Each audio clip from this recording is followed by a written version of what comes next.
download কৰাৰ পিছত এতিয়া আপোনালোকক এটা মোবাইল দেখাই দিব আপোনাৰ মোবাইলটো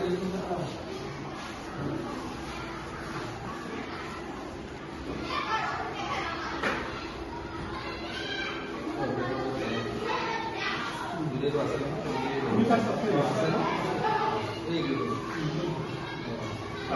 আপুনি কৰি চাইছে নাই যদি কাষ্টিং কৰিব লাগে তেতিয়াহ'লে আপোনাৰ যদি কাষ্টিং কৰিব আছে তেতিয়া ভাইৰাছ প্ৰটেকশ্যন কৰিব নালাগে কাষ্টিঙলৈ যাব যদি যদি ইয়াত নহয় কেতিয়াবা নহয় দেই যদি ইনকেছ নহয় তেতিয়াহ'লে আপুনি কি কৰিব শ্বেয়াৰত গুচি যাব ইয়াত ৱাইফাই ইনষ্টেলেশ্যনটো অন কৰিলে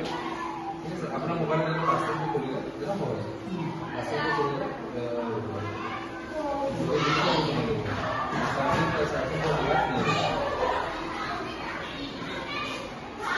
ইয়াত এইটো প্ৰব্লেম যে ইয়াত কেতিয়াবা নহয় কিন্তু এইটো আপুনি যদি ইনচিয়াৰ কৰে 100% হয়